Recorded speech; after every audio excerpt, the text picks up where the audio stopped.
surga, pencipta alam semesta ini yang Maha Kuasa, yang memelihara dan mengasihi kami. Ampunkanlah kami dari setiap pelanggaran dan perbuatan dosa kami, kuduskan kami kembali sehingga kami boleh dilayakkan oleh Tuhan untuk senantiasa dekat setia dan belajar akan firman Tuhan.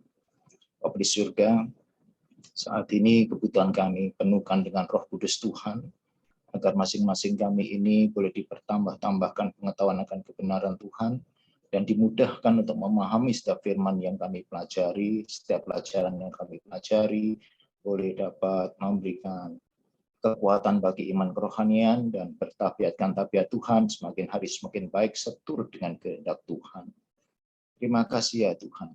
Kiranya Tuhan akan melancarkan semua yang akan kami laksanakan pada hari ini dalam nama Tuhan Yesus kami berdoa.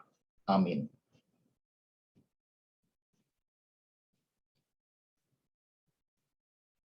Saya akan share dulu.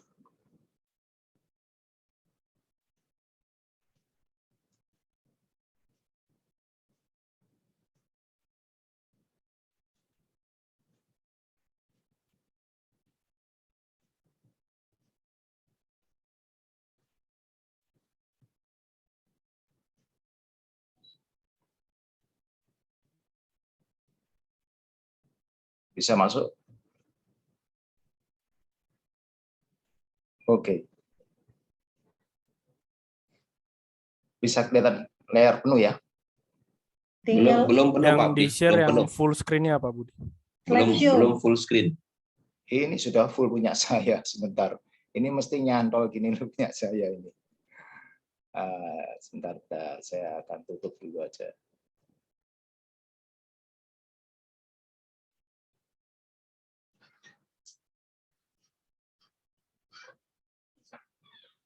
Coba yang Pak Budi share screen-nya, Pak. Jangan PowerPoint-nya. Screen. Yang pojok kiri atas itu ada screen. Nah. Ya, ya.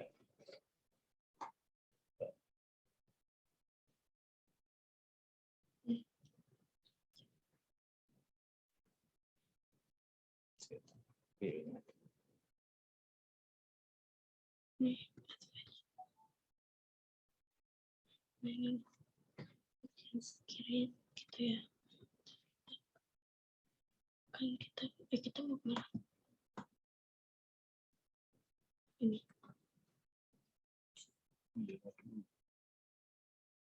Belum dibuka.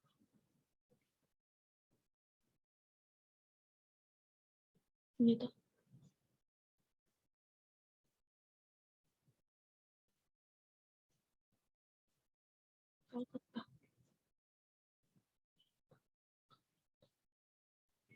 Selalu begini nih saya.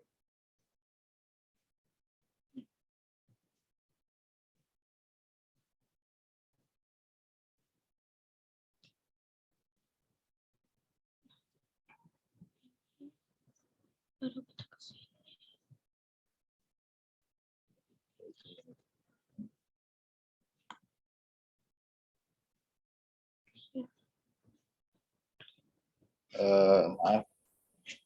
Maaf memang saya ini buka beberapa ini sih layar ya.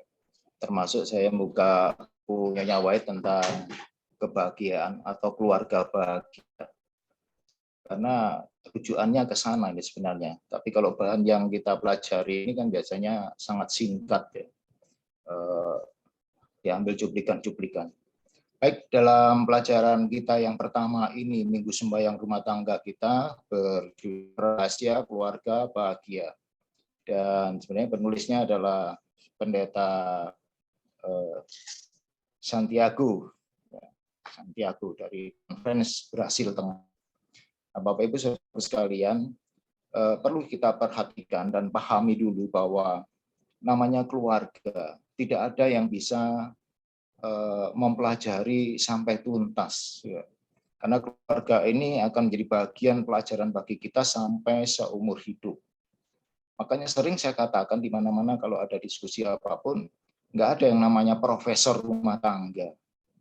Kalau semua bidang ilmu yang lain ada profesor, ada penelitinya, ada penemuan-penemuan dan artikel-artikel yang bagus untuk memberikan arahan bagi bidang-bidang ilmu yang berkaitan. Tetapi dalam rumah tangga, kenapa nggak ada yang berani?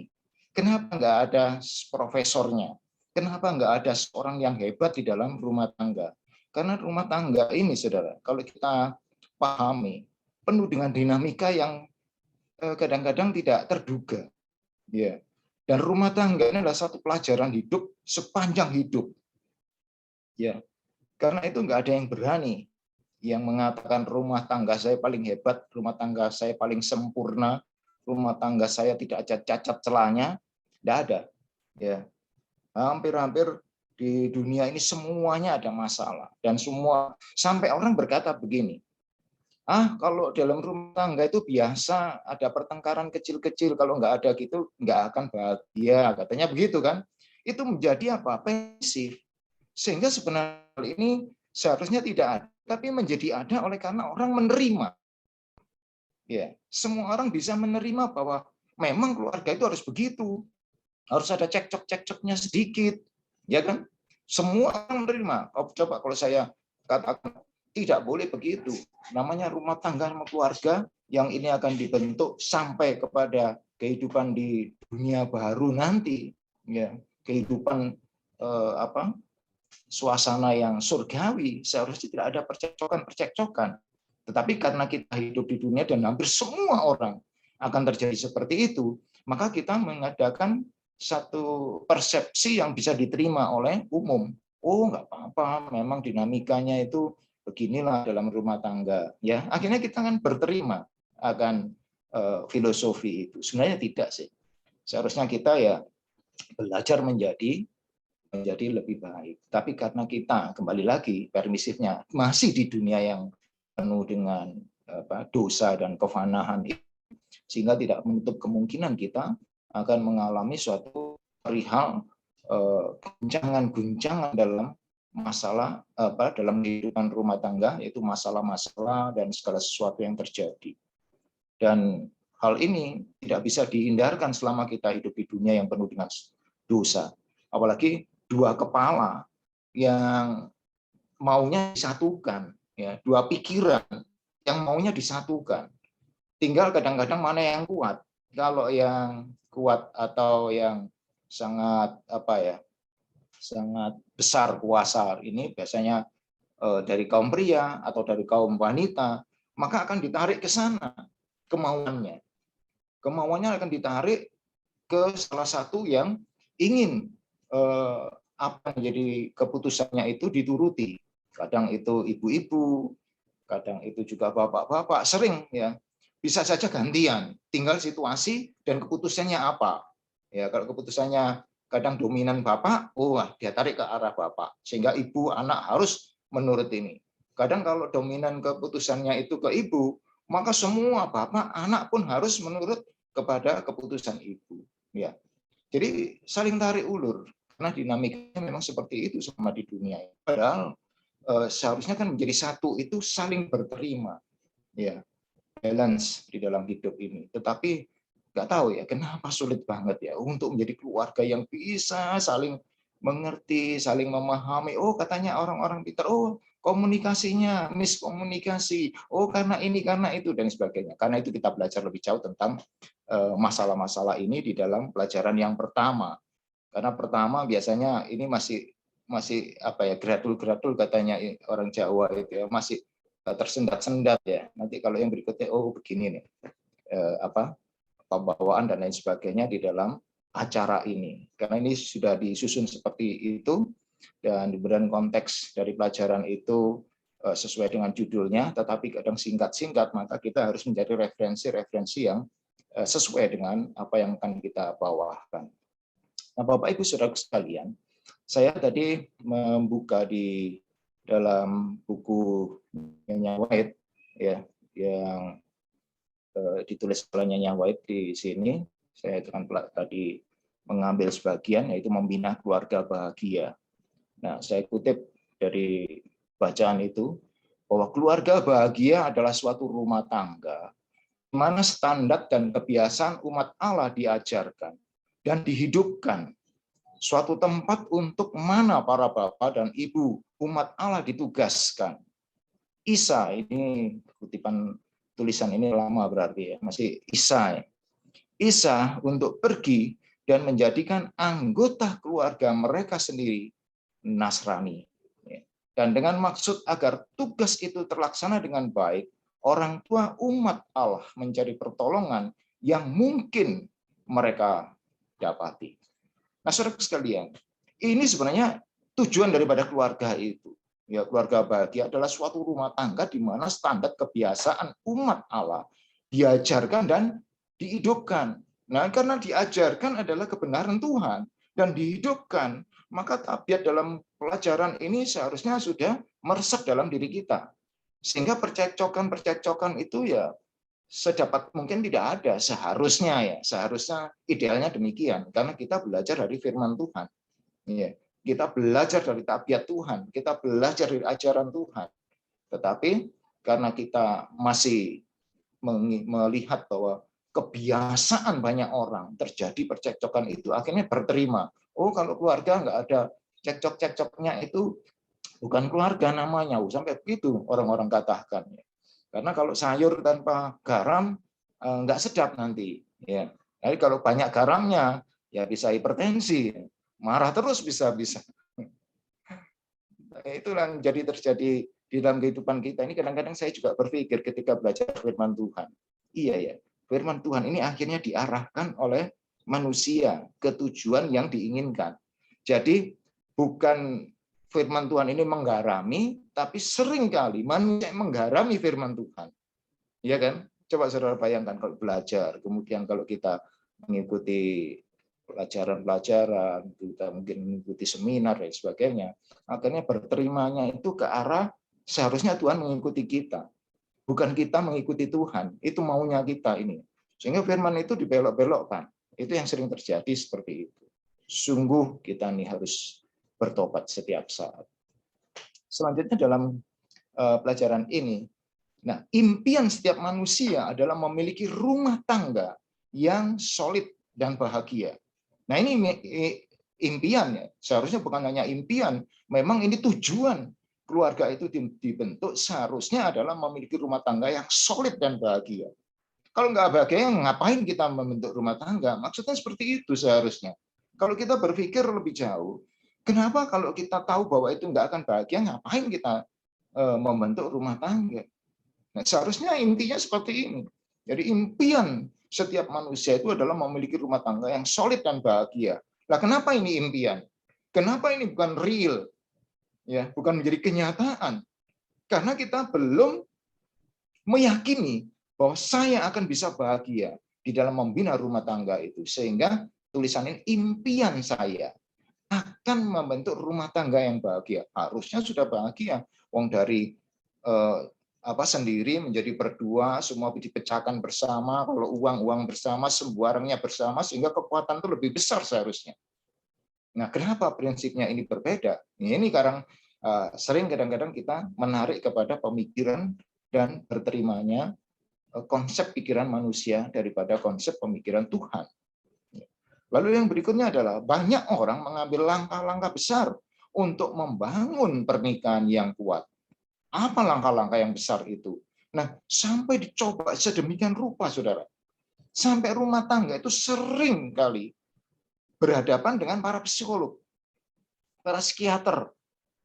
Ngapain? Ngapain harus melibatkan orang lain? Seharusnya. Tapi memang harus ada masalah, harus seperti itu. Tapi seharusnya tidak sampai ke sana. Kalau memang bisa dipecahkan sendiri, berdua. Tetapi oleh karena ego, emosi, masing-masing sangat kuat, maka harus ada yang menang.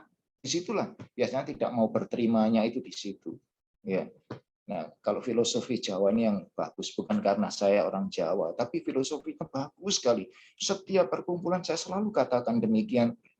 Kemarin saya khotbah itu saya juga bawakan tentang bagaimana filosofi Jawa. Sampai saya katakan begini, karena orang Jawa itu nerimo, suka ngalah, ya, suka ngalah. Wis, biarlah sampai kompetisi presiden waktu yang lalu aja, ngapain sih kita ribut-ribut, wong kita ini semua saudara. Ya sudah, biar aja dicoba presidennya si A. Loh, presiden coba-coba. Ya, minyak telon aja kalau di TV dibilang, oh untuk cucu jangan coba-coba. Ya, minyak telon di televisi itu kan iklannya begitu. Demikian juga presiden. Ya, jangan coba-coba. Memang harus ada satu pemilihan yang sehat. Nah, demikian juga dengan pelajaran bagi kita. Ya, membangun pernikahan yang kuat ini. Jangan coba-coba, saudara. Seharusnya kita ini sudah punya konsep bahwa, oh harusnya begini. Karena itu di dalam Kristen, bahkan sekarang bukan hanya Kristen ya, di berbagai agama itu ada namanya konsultasi dulu atau pembinaan prahnika. Ya, kalau di Advent kan juga ada, di Kristen semua ada. Walaupun dibina sampai 3 bulan, ada yang 6 bulan, tidak menutup kemungkinan untuk tetap bertengkar. Padahal sudah saling tahu kelemahan dan saling tahu kekurangannya, saling tahu kehebatannya. Tapi tetap juga di sana kalau sudah dipertemukan dalam satu kehidupan sendiri, tidak berterima. Nah, ini saudara yang terjadi dalam kehidupan kita. Ya. Nah, kami memilih orang yang kami anggap ideal. Nah, ini rekan yang kami bagikan semua momen spesial dalam hidup kami. Ini ada cerita maksudnya. Saya juga bingung tadi kata-kata ini kok. Saya ambil saja karena waktu saya menerima ini baru kemarin ya. Sehingga ya sudahlah, maksudnya saya hanya tahu bahwa ini adalah satu cerita bagaimana seseorang menyampaikan berita ini atau menyampaikan satu proses kehidupan dalam rumah tangganya. Jadi dia katakan, kami memilih orang yang kami anggap ideal. Rekan kami bagikan semua momen spesial dalam hidup kami. Kami ingin semuanya datang bersama, persis seperti yang direncanakan karena kebahagiaan kita terancam. Nah, ini dalam kehidupan kita sehari-hari, saudara. Sering kita ada sahabat, sering kita ada orang yang kita percaya, tapi itu orang ketiga. Nah, kadang-kadang kita lebih terbuka kepada orang ketiga ya daripada kepada pasangan kita. Ini yang jadi fatal. Tetapi memang kalau memang sudah tertutup, ada dinding yang tinggi dan tebal, memang harus ada orang ketiga. Baik itu pendeta ataupun orang yang disegani atau yang dihormati untuk mempersatukan atau mempertemukan kembali dan menyampaikan segala sesuatu unek-unek yang terjadi dipecahkan bersama. Memang harus ada orang ketiga. Tapi saudara, kenapa harus melibatkan itu kalau memang kita mempunyai konsep pemikiran bahwa ini adalah istri, bahwa ini adalah suami, bagian dari hidup kita, maka kita tidak akan melakukan sesuatu yang sangat menjadi blunder. Ya, kadang-kadang orang ketiga ini juga berpengaruh. Ya, tidak jarang juga orang ketiga ini akhirnya menjadi pasangan hidupnya ketika berpisah. Karena orang ketiga ini sudah tahu masalah mereka berdua, sehingga konsep untuk menyampaikan analisa dan kemudian atensi dan lain sebagainya atau wejangan-wejangan nasihat-nasihat itu orang ketiga ini tahu betul sudah. Karena tahu betul sehingga dia mainkan konsepnya. Ya, ini yang sering, kalau ini yang negatif ya maksud saya. Masuklah konsep-konsep ini sehingga pasangan yang sedang menderita itu akan merasa bahagia karena apa? Karena ini tadi segan, hormat, kemudian menaruh rasa kepada orang yang memberikan nasihat tersebut, sehingga mereka akan berterima kepada orang ketiga tersebut daripada pasangannya. Dan tidak jarang saudara, ini menjadi blunder ya, pada akhirnya pisah dan akhirnya orang ketiga ini menjadi pasangannya. Nah, kenapa demikian? Kalau memang kita dari pertama sudah mempunyai konsep dalam membentuk keluarga atau pernikahan itu mendatangkan kebahagiaan bagi kita, maka seharusnya tidak ada hal yang tidak bahagia. Yang tidak bahagia harusnya kita tebas sebelum menjadi pohon yang besar. Masih bertumbuh langsung saja kita potong, kita doakan bersama. Mestinya seperti itu. Tapi dalam kehidupan dunia ini sulit untuk mencapai hal itu kalau tidak mau saling berkorban. Makanya filosofinya kalau orang Jawa, ya sudah, kalau yang satu jadi api, maka yang satunya jadilah air. Ya kan seperti itu orang tua kalau bilang ya. Kalau satunya marah-marah, kemudian saudara terpercik juga karena terlempar api-api kecil kemudian membara juga, ya sudah, hangus yang jelas. Tapi walaupun dongkol hati, dimarahi, walaupun nggak salah, ya namanya air ya, diam saja, tenang, ya tenang. Kalau nggak dilempar batu nggak akan beriak, dia tenang aja. Begitu sudah mencapai suatu ketenangan yang puncak dan apinya ini sudah agak redup, baru digelontorkanlah dengan air ini biur gitu, matilah sudah apinya. Dan pada saat itulah saudara, ketika dia baru bisa berterima apa saja yang kita sampaikan, kenapa begini, kenapa begitu. Ya. Tapi kalau pas dongkol, pas api, saudara ngomong saja, akan begitu melonjak dan api itu akan semakin besar. Nah, filosofi ini bagus. Ya. Dan saya senang sekali filosofi-filosofi yang ada itu. Sampai kemarin saya katakan, di sorga nanti paling banyak itu orang Jawa. Ketawa, ada orang Timor, ada orang Manado, ada orang Batak di sana. Tetapi nanti paling banyak itu orang Jawa. Karena apa? Rebutan jadi ketua uni, ketua konferen, ketua majelis, ketua distrik, apapun saja. Orang Jawa ini sering banyak tersingkirkan. Ya sudahlah, biar sajalah mereka. Tanya Pak Daniel itu, ya sudahlah, biar saja. Nanti kan tahu nanti. Kan begitu ya. Ini orang Jawa ini yang berarti orang Jawa Tulen selalu begitu. Ya sudahlah, biarkan saja. Kan selalu begitu ya. Makanya karena sering berterima, jadi ketua uni, jadi ketua konferen aja rebutan, jadi ketua majelis aja, jadi ketua gereja aja rebutan. Ya sudahlah dia. Ya. Dan yang kebiasaan seperti ini karena kita mau berkorban, kemudian mau rendah hati, ya akhirnya kebiasaan-kebiasaan ini membawa kepada tabiat Tuhan. Ditombak, dipecuti, di apa saja suruh bawa salib, ya diam saja, dibawa saja. Padahal dia tidak salah. Karena dipersalahkan, karena disesak, karena di apapun, ya bawa saja. Dan pada akhirnya dia masuk surga. Karena ya biasa saja, ya biar saja. Kebiasaan itu akhirnya membawa dia ke surga. Coba kalau Tuhan melawan, pas mau ditombak, pas mau lecut, pas mau dipaku, nggak mau saya, nggak jadi sudah, ya nggak masuk surga bisa-bisa, ya karena berterima itulah masuk surga. Sorry ya, ini hanya kelakar aja, juk-juk saja. Ya, jadi banyak orang Jawanya nanti di surga itu, karena nggak suka. Tapi kalau orang Jawa jangan dikira halus-halus ya. Kalau orang Jawa melebihi orang Batak banyak juga ya. Orang yang keras juga banyak sekali, umumnya. Ya, umumnya. Jadi kalau orang Batak, orang Ambon, orang apa saja, orang Jawa yang sudah mengenal Tuhan, berterima kepada Tuhan, sudah menerima Yesus sebagai juru selamatnya, tentunya semua menjadi seperti Tuhan Yesus. Rendah hati, diapakan saja, dia mau menerima. Nah, namun secara bertahap, banyak pasangan yang melihat istana mereka jatuh. Apa yang seharusnya menjadi mimpi dapat segera menjadi mimpi buruk yang menghancurkan dan melukai, menghasilkan luka yang mungkin tidak pernah sembuh. Saudara sekalian, di awal tadi sudah dikatakan, membentuk rumah tangga ini adalah tujuannya untuk bahagia. Dan itu hanya adalah impian. Ya, bukan tujuan, bukan goalnya.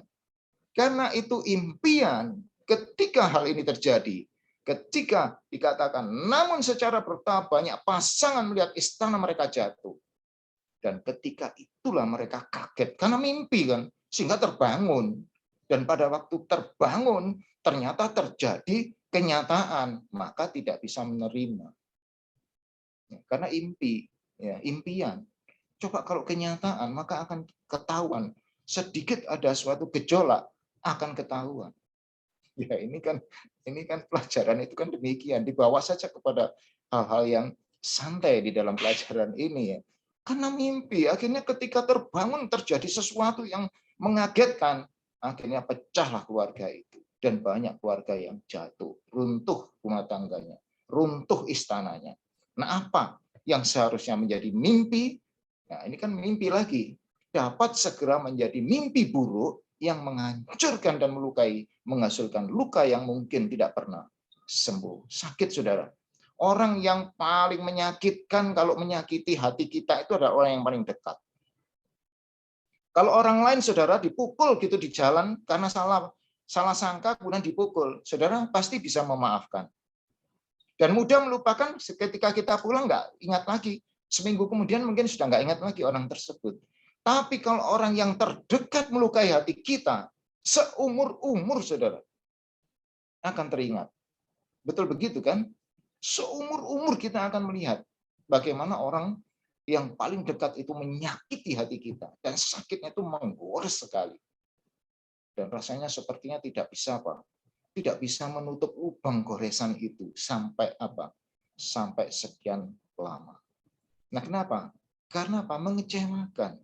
Orang yang sudah dipercaya melakukan suatu kesalahan. Nah, ini sangat mengecewakan, ya. Sehingga tidak berterima di situ. Dan pada akhirnya sangat sangat melukai sekali. Nah, dalam pernikahan di Kana di Galilea, kita menyentuh 3 rahasia untuk pernikahan yang berhasil. Ini nanti ada pelajaran-pelajaran tentang buci dan air anggur itu. Nah, yang pertama jelas dalam ayat 2 mengatakan Yesus juga diundang. Saya nggak tahu ya, apa Yesus ini rumahnya dekat dengan orang yang punya gawe ini, atau Yesus ini kerabat, atau Yesus ini orang terkenal sehingga banyak yang ingin mengundang dia, atau karena orang ini kagum dengan Yesus. Itu tidak diceritakan lebih jauh dalam hal itu. Tapi karena keluarganya ada di situ, ibunya ada di situ, kemudian orang-orang dekatnya ada di situ, berarti ini masih kerabat, ya, masih kerabat. Karena ibunya yang memerintahkan Yesus untuk melakukan suatu perbuatan yang belum pernah dilakukan, yaitu mujizat. Mujizat di Kana ini yang pertama kali yang dilakukan oleh Tuhan Yesus. Sampai dia kaget kok. Loh ibu, waktuku belum. Tapi karena ibunya yang meminta, maka Yesus melakukan sehingga mujizat itu terjadi, air menjadi anggur. Ini yang pertama kali Tuhan Yesus melakukan perbuatan besar, yaitu mujizat. Nah, banyak pasangan khawatir tentang semua rincian upacara pernikahan, tetapi melupakan dasar-dasar untuk mengundang Yesus menjadi bagian dari pernikahan. Betul ini ya. Walaupun sedang konsultasi, sedang ada pembinaan dari pendeta, tapi sebenarnya itu hanya hanya untuk dilalui saja ya sebagai syarat. Yang pasti ada di dalam diri calon istri atau calon suami bagaimana mengundang, bagaimana acaranya, bagaimana undangannya, bagaimana makannya, siapa saja yang diundang, berapa banyak, di mana gedungnya. Itu yang membelenggu pikirannya. Sehingga pelajaran yang di mana disampaikan oleh pendeta seharusnya baik, akhirnya banyak pasangan khawatir tentang semua rincian upacara pernikahannya. Lebih dari apa yang menjadi pelajaran seharusnya meresap dalam dirinya. Sehingga itu semua masih impian. Sehingga kaget ketika masuk dan ada masalah dalam keluarga, kaget dia. Ya. Karena semua ini yang bergelut di dalam pikirannya ini adalah upacara pernikahannya akan mengesankan dan lain sebagainya. Itu yang dipikirkan manusia atau pasangan-pasangan yang mau menikah. Nah, hubungan terbaik di dunia ini melibatkan 3 orang, yaitu Tuhan, suami, dan istri. Tuhan ini intinya. Ya, intinya ini Tuhan. Apapun yang terjadi, masalah dalam rumah tangga, nggak ada Tuhan, buyar. Kalau Tuhan itu menjadi fokusnya, tujuan bersama, istri walaupun murung, suami walaupun murung, sama-sama berdoanya memanggil Tuhan Yesus, dan pada akhirnya kita akan dirukunkan kembali oleh Tuhan Yesus. Syukur-syukur doanya itu berpegangan tangan bersama, dan saling memaafkan satu dengan yang lainnya, lalu dibawa masalah itu kepada Tuhan, maka penyelesaiannya ada di dalam Tuhan. Dan kita berterima, ya suamiku saya salah. Suami juga, ya istriku saya salah. Nah, kata-kata ini saudara, yang kadang-kadang mahal untuk dikeluarkan oleh masing-masing insan ini. Karena gengsi. Walaupun sudah suami istri itu masih ada gengsi. Benar kan? Suami istri itu masih ada gengsi. Yang istrinya sulit untuk mengalah, suaminya juga sulit untuk mengalah. Akhirnya karena sulit mengalah satu dengan yang lainnya, ini akhirnya jadilah percekcokan itu semakin dahsyat. Saudara sekalian, kehadiran Yesus dalam perkawinan kita bukanlah jaminan bahwa kita tidak akan pernah memiliki masalah. Nah, ini masalahnya. Ya. Jadi tidak menjadi jaminan ketika Yesus dalam perkawinan kita, kehadiran Yesus dalam perkawinan kita. Ya. Tidak akan pernah memiliki masalah. Kita bukanlah jaminan bahwa kita tidak akan pernah memiliki masalah. Tetapi itu meyakinkan kita bahwa kita akan memiliki kekuatan, ya, untuk mengelola rumah tangga kita. Memang saudara, kalau Tuhan sudah kita undang ya dalam hidup kita untuk memimpin kita, bukan berarti kita ini diproteks untuk tidak ada masalah. Justru karena kita hidup di dunia ini saling memahami satu dengan yang lainnya, karakter yang berbeda itu disatukan menjadi satu tujuan, yaitu menjadi tabiat Tuhan. Dan ini yang memang sering tidak ketemu kadang-kadang. Tapi kalau satu dengan yang lainnya saling mau rendah hati, saling mau mengalah, maka sebenarnya tidak ada masalah dalam hidup ini. Nah, saya baca di dalam kutipan dari tulisan Nyonya White ini, ada juga yang tadi juga saya ambil, ya, bahwa merupakan suatu pantulan. Jadi hidup keluarga ini adalah merupakan pantulan dari apa yang kita mengerti tentang pelajaran tentang Yesus. Kalau di dunia umumnya begini, kehebatan bangsa itu berawal dari rumah tangga. Ya, rumah tangga bahagia maka kuatlah bangsa. Ya, bangsa kuat maka sejahteralah negara. Seperti itu. Jadi awalnya itu sebenarnya terbentuk dari keluarga. Keluarga ini tercipta satu suasana bahagia, suatu suasana yang damai, maka menjadi keluarga yang kuat, maka negara pun atau bangsa menjadi kuat. Karena keluarga-keluarga bangsa ini besar adalah berasal dari setiap keluarga. Keluarganya damai, maka tidak ada masalah dalam bangsa itu. Nah, ini juga di dalam kutipan membina keluarga bahagia itu ada perikop ada satu paragraf itu. Saya terkesan itu. Saya pikir oh berarti dunia ngambil cuplikan dari ini ya saya rasa. Sehingga pengertiannya seperti itu. Jadi kuat satu rumah tangga maka kuatlah bangsa itu. Karena kekuatan bangsa berasal dari rumah tangga yang kuat. Nah, di ayat yang 5 Yohanes 2 kita menemukan rahasia kedua. Ya, lakukan apapun yang Dia katakan kepadamu. Kalau tadi undang Tuhan, maka yang kedua adalah lakukan apapun yang Dia katakan padamu. Ya. Nah, perintah Tuhan seperti ini, perintah Tuhan seperti itu. Nah, ini yang perlu kita pelajari. Kalau engkau percaya pada Tuhan, maka engkau menuruti segala perintahnya. Nah, ini sudah perintahnya ini adalah salah satunya adalah apa? Lakukan apapun yang Dia katakan kepadamu. Jika kita memiliki kecenderungan untuk meninggalkan kehendak kita di bawah kehendak Yesus, kita hampir tidak akan berpikir untuk melakukan apa yang menyenangkan hati kita. Ya kan?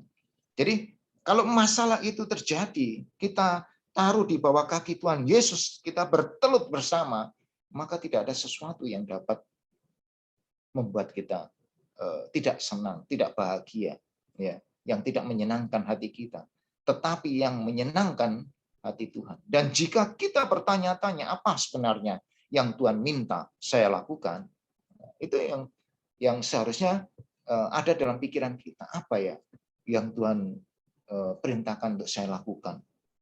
Ini menjadi pertanyaan bagi kita seharusnya. Nah, pertanyaan itu adalah kita akan menemukan jawabannya di dalam firman Tuhan.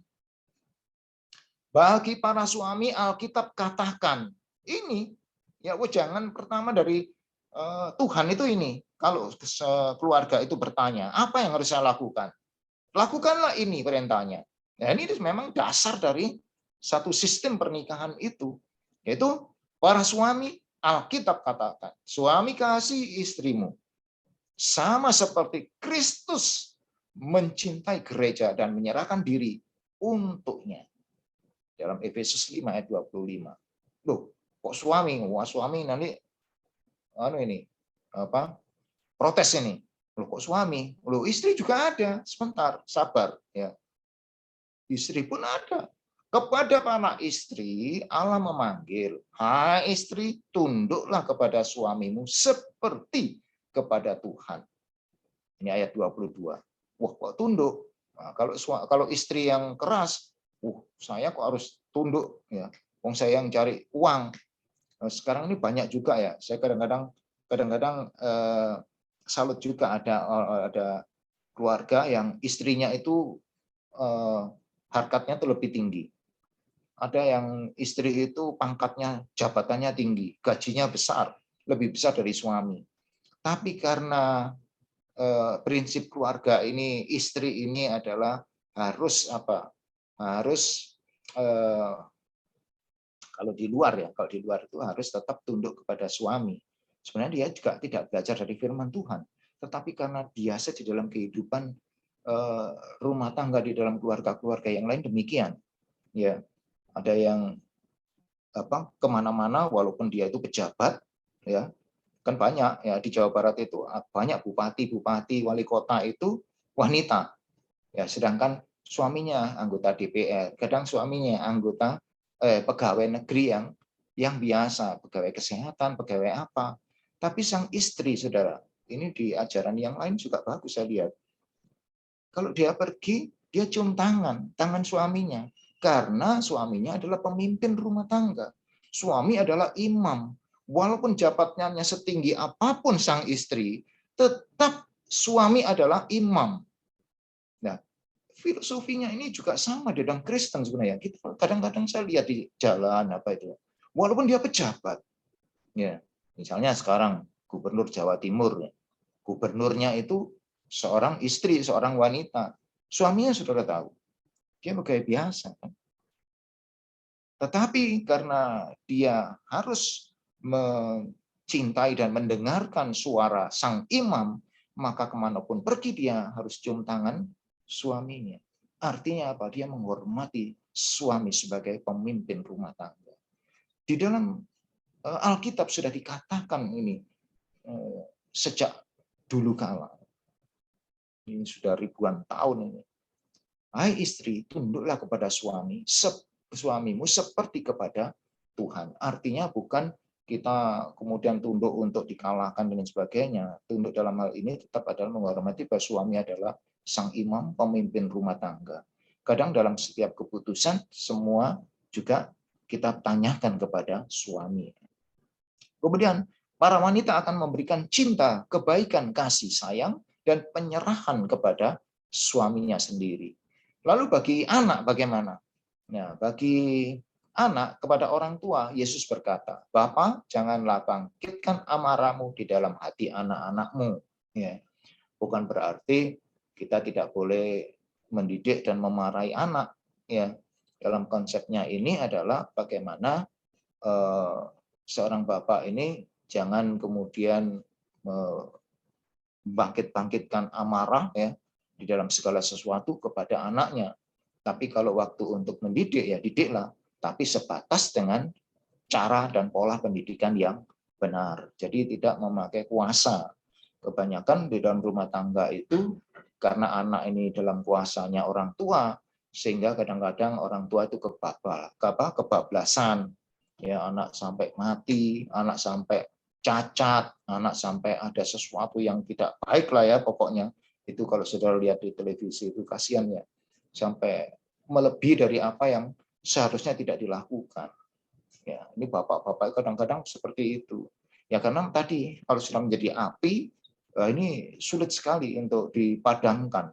Kalau yang lain-lain itu menjadi tidak menjadi air. Kalau semuanya menjadi air, ya api berkobar-kobar pun akhirnya ya mati juga kalau energi atau bahan bakarnya itu habis.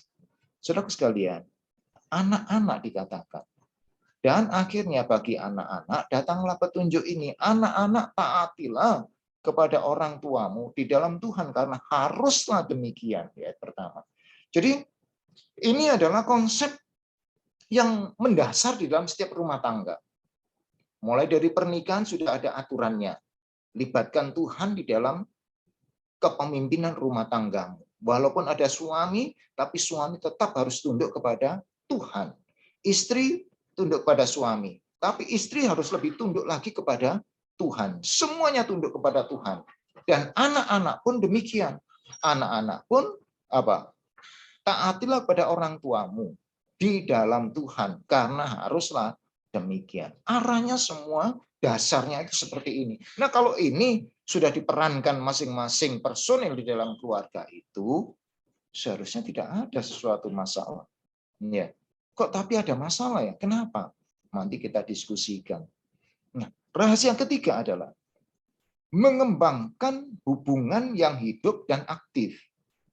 Apa maksudnya? Perhatikan apa yang dikatakan oleh Yohanes 2 ayat 6 dan 7. Di dekatnya berdiri 6 kendi air dari batu. Jenis yang digunakan oleh orang Yahudi untuk upacara pembasuhan masing-masing, isinya 2-3 buyung.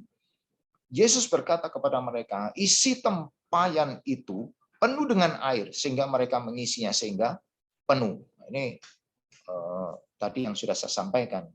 Apa maksud dan makna dari pelajaran ini? Jadi 3 guci ini adalah pelajaran sebenarnya, saudara. Ada makna atau arti daripada masing-masing ini.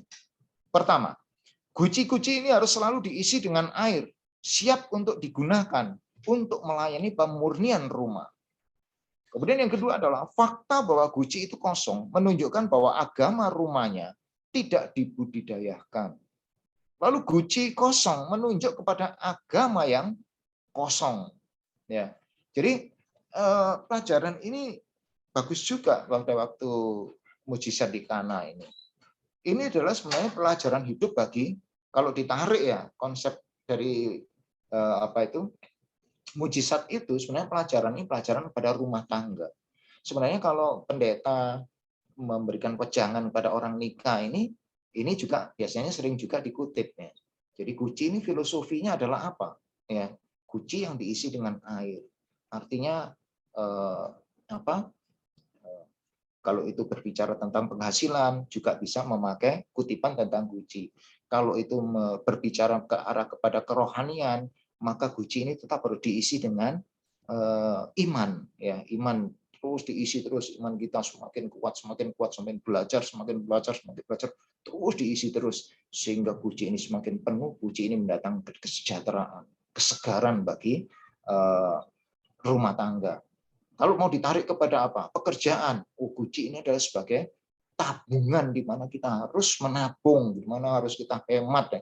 Ya tergantung pendeta. Ya, kalau saya bukan pendeta ya saya tidak mengutip itu. Tetapi ini bisa dipakai untuk wejangan-wejangan orang-orang yang menikah. Jadi ini dalam pelajaran ini juga memberikan satu pelajaran yang bagus tentang guci ini. Yaitu guci ini harus selalu diisi dengan air, siap untuk digunakan melayani pemurnian rumah. Jadi kalau zaman dulu itu guci berisi air ini penting ya, karena orang zaman dulu tidak ada aspal yang hot mix, tidak ada semen yang bagus jalan itu, dan mereka umumnya orang zaman dulu itu pakai pakaiannya itu seperti rok panjang gitu ya, baik suami para pria maupun wanita. Wanita pakai jubah panjang sampai ke bawah. Demikian juga para prianya demikian seperti itu ya. Ada yang pakai jubah, ada yang pakai celana, tapi semua itu sampai ke bawah. Dan karena tanahnya di sana tanah pasir dan tanah berdebu, maka kakinya itu pasti kotor. Ya, tidak naik mobil ya, sehingga kemana-mana berjalan. Yang punya uang ya punya kuda atau keledai atau onta. Yang tidak punya ya jalan kemana-mana, keluar kota pun jalan ya, sehingga kotor. Sehingga setiap orang mau masuk rumah harus dicuci kakinya ya, sehingga guci ini penting. Filosofinya adalah untuk melayani pemurnian atau membersihkan rumah dari kotoran apapun. Nah, fakta bahwa guci itu juga kosong menunjukkan agama rumahnya ini ditarik kepada keimanan. Nah, kalau guci ini kosong, kalau iman kita ini kosong, tidak pernah diisi dengan firman Tuhan, tidak pernah diisi oleh belajar firman Tuhan, nasihat Tuhan, maka guci ini nggak ada manfaatnya. Pun juga kalau guci ini kosong ditarik kepada hal agama, maka agama itu menjadi kosong, hampa. Sehingga kalau keluarga tidak mempunyai satu rujukan pada satu keimanan atau keagamaan, maka sangat rentan keluarga ini dari cobaan, ya, dari pertentangan, dari hal-hal yang buruk terjadi dalam kehidupan rumah tangga.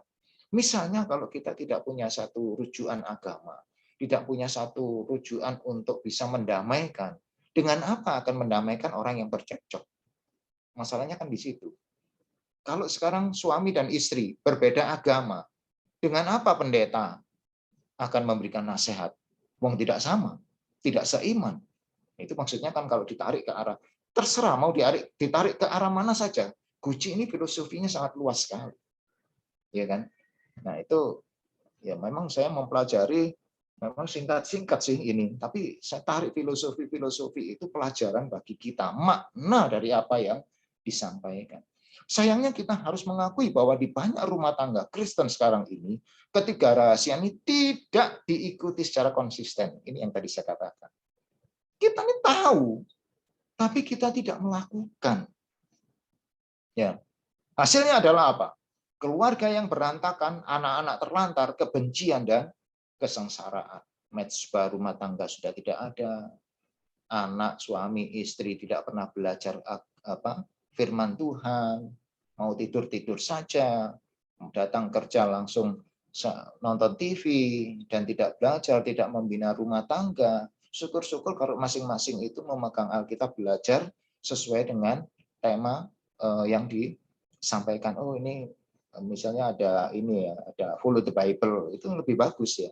Karena mau nggak mau harus urut itu, melajari itu. Demikian juga anak, istri, suami, kalau mengikuti itu ya bagus juga. Daripada sama sekali tidak melakukan apa-apa. Guci ini kosong, benar-benar kosong. Mau disegarkan bagi yang sedang haus, ya tidak bisa. Maka akhirnya mencari kebahagiaan atau mencari air pendingin itu di tempat yang lain. Ini masalahnya kalau rumah tangga kan demikian. Nggak menyenangkan dalam rumah tangga, maka meliriklah keluar. Tapi jangan sampai melirik rumput tetangga. Ya. Kalau sekarang nggak melirik rumput tetangga, keluar langsung, nggak tahu main kemana. Ya. Dan sekarang ini tidak hanya suami, istri seperti itu. Sama sekarang, suami istri bisa kelayapan, bisa pergi kemana-mana sesuai dengan keinginannya. Karena zamannya memang seperti itu. Jadi saya tidak menyalahkan suami, tidak menyalahkan istri. Saya netral dalam hal ini karena semua bisa terjadi kepada dua jenis insan ini. Baik istri bisa melakukan itu, suami juga bisa melakukan itu. Nah, yang sekarang terpenting adalah kalau ada takut pada Tuhan, maka tidak akan terjadi sesuatu di dalam kehidupan rumah tangga.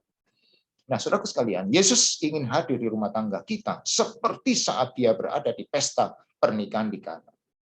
Tergantung kita mau undang atau tidak. Kalau kita mau undang Yesus dalam rumah tangga kita, maka Yesus pun hadir. Yesus pun akan menolong. Yesus pun akan mengarahkan kita sesuai dengan keperluan yang kita inginkan dalam doa kita.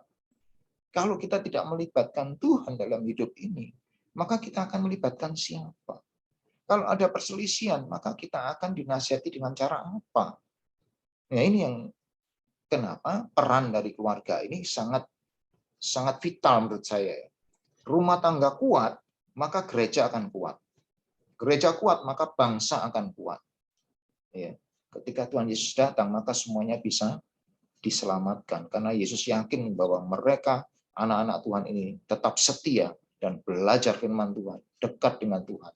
Maka Tuhan Yesus tidak canggung-canggung lagi. Ayo, semua anakku, sapaslah hai hambaku yang setiawan. Ayo bersama-sama, bersukacita. Kita akan berwisata ke langit sampai ke surga. Di dalam Yesaya ditulis demikian. Kalau kamu tidak menginjak-injak hukum Sabat, maka kamu akan pergi melampaui apapun yang ada di alam semesta ini untuk menuju ke surga. Maukah Anda mengundang dia untuk masuk? Nah, ini pelajaran bagi kita saat ini. Nah, renungannya bagi kita, saudara, saat ini adalah bahwa perkawinan di Kana menemukan 3 rahasia. Ini sebagai kesimpulannya. Perkawinan yang berhasil undanglah Yesus. Ini intinya adalah itu. Ya, undanglah Yesus dalam rumah tanggamu. Melakukan apa yang Yesus katakan untuk dilakukan. Ya, tadi kan ada tiga hal yang perlu kita mengerti di dalam membina rumah tangga. Yang pertama, undang Yesus dalam rumah tangga. Melakukan apa yang Yesus katakan untuk dilakukan. Yang ketiga adalah mengembangkan hubungan yang hidup dan aktif dengan Tuhan. Nah, inilah pelajaran bagi kita, saudara. Kiranya ini boleh menjadi berkat bagi kita, dan kita bisa menumbuhkan prinsip-prinsip dasar yang sudah Tuhan ajarkan ini untuk kita menjadi keluarga yang harmonis. Ya. Sebenarnya saya ingin sih untuk ada diskusi, tapi forumnya ini terlalu malam nanti untuk kita kembangkan. Saya percaya nanti pelajaran berikutnya akan lebih baik. Kalau kita mengikuti seluruhnya, maka kloplah semua pelajaran itu tuntas dan menguatkan kita. Jangan tinggalkan untuk pertemuan-pertemuan mendatang, agar kita mendapatkan kelengkapan dari pelajaran di mana kita membina rumah tangga akan menjadi lebih baik oleh karena Tuhan ada di dalam hidup kita. Kiranya Tuhan memberkati semua keluarga yang ada di 4 jemaat ini yang sedang bergabung, Cempaka Putih, Sukun, Batu, dan Wakil. Tuhan memberkati, Tuhan akan hadir di dalam tengah-tengah rumah tangga kita, manakala kita mengundang Dia, dan Dia akan senantiasa menjadi penuntun dan fokus kita. Ada Tuhan, tujuan kita kepada Tuhan, maka hidup kita ini penuh dengan sukacita. Dan saling menghargai satu dengan yang lainnya adalah satu rahasia penting. Tuhan memberkati.